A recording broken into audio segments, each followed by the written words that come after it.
How's it guys, this is Dayvy FPL and welcome back to another Fantasy Premier League video here on my channel. Now this video is going to be another draft video. This is probably going to be a weekly series that I kind of do, and I want to let you know that this is probably going to be the last slightly altered team. In the future I'm going to be doing a massive overhaul according to a certain formation, budget distribution or player. I think this will keep this draft series fresh, and it also gives us a lot of options for drafts going forward, and I think this is important as it matches all the different FPL managers' styles.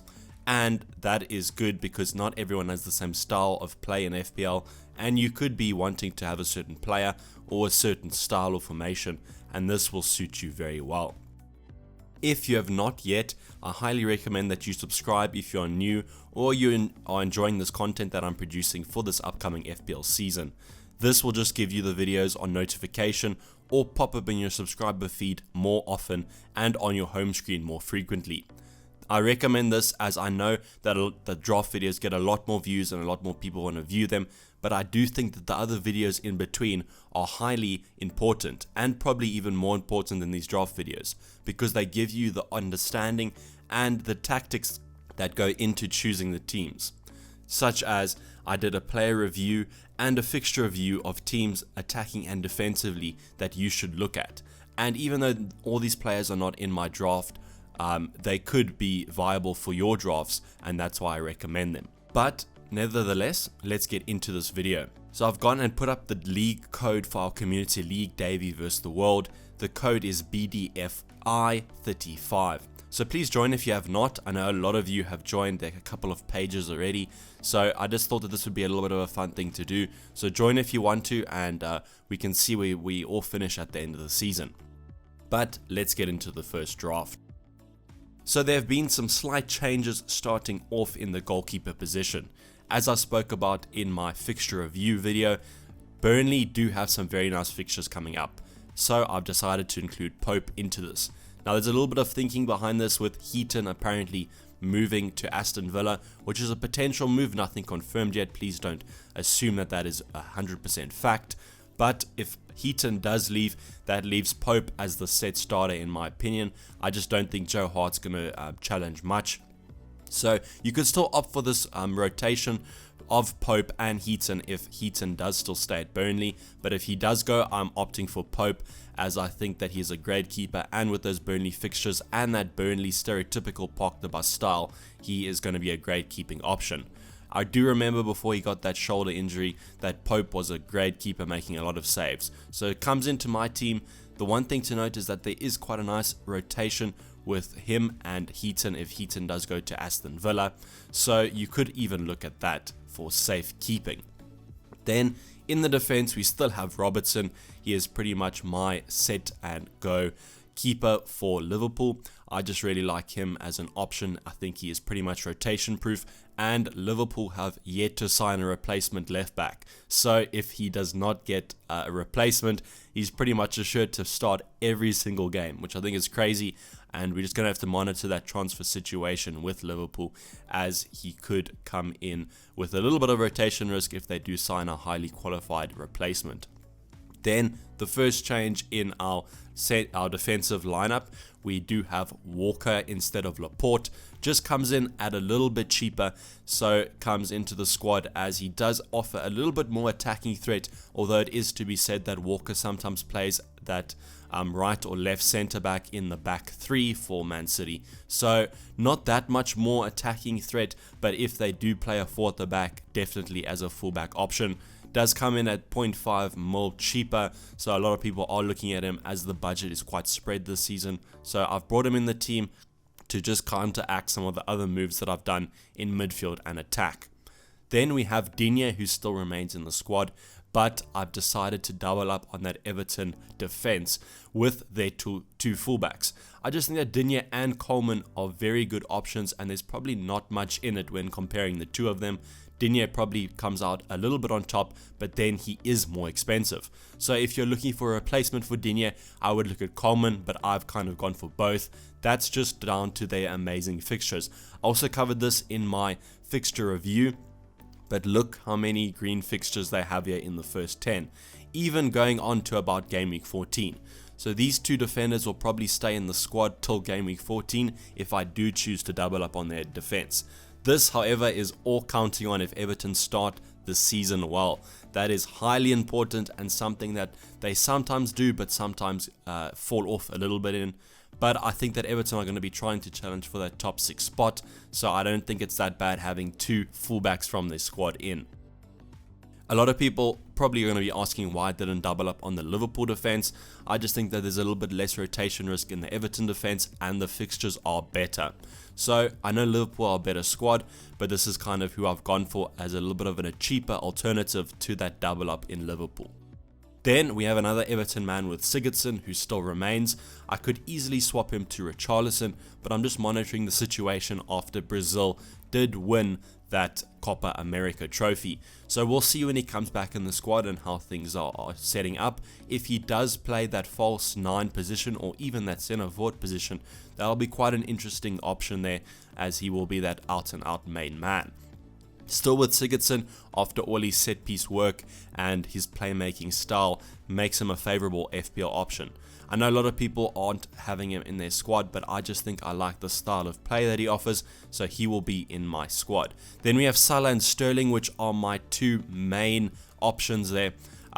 These are my 2 premium out and out options. They've been basically in every draft. However, in future drafts, I'll probably be switching them out with a couple of another big hitters so that you can see how the squad can vary with those. Salah still was knocked out of the AFCON by my home country, South Africa. So you're welcome there, FPL managers. He probably will be returning to the Liverpool camp quite soon. I did see that he posted on social medias that he was having a pre-season in the gym. So expect him to return probably in a week's time or 2 weeks' time, but should be raring to go for that Community Shield. And that's when we're going to be getting the best lineup options of the Liverpool lineup, as we're going to be seeing who they are playing. With Sterling, I'm still having him in my team instead of other Man City options. I just think that, as I said in my other comparison video, that he's probably the best option right now. Maybe there could be some cheap alternatives if we see in preseason that he is picking up a little bit of a less form and less goal streak, but otherwise he's going to be in my squad. Then a new addition to the squad, instead of Zaha, we have gone for Maddison. There's just a lot of cloud over the whole Zaha situation with the transfer to Arsenal, and with Maddison's Leicester picking up player after player.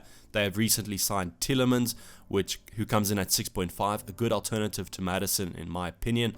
You could also opt for him. I just think that Maddison will now be pushed even more forward, and he's just going to be offering a lot more chances created and shots. So Maddison's the main man there at Wolves behind Vardy, but in the midfield slot I'd be looking at Maddison just after his stats last season over the whole season, instead of Tielemans, who was sampled over a small size with those just remaining fixtures of the season. It's a little bit tough to choose between the midfielders, so I've just gone for Maddison here.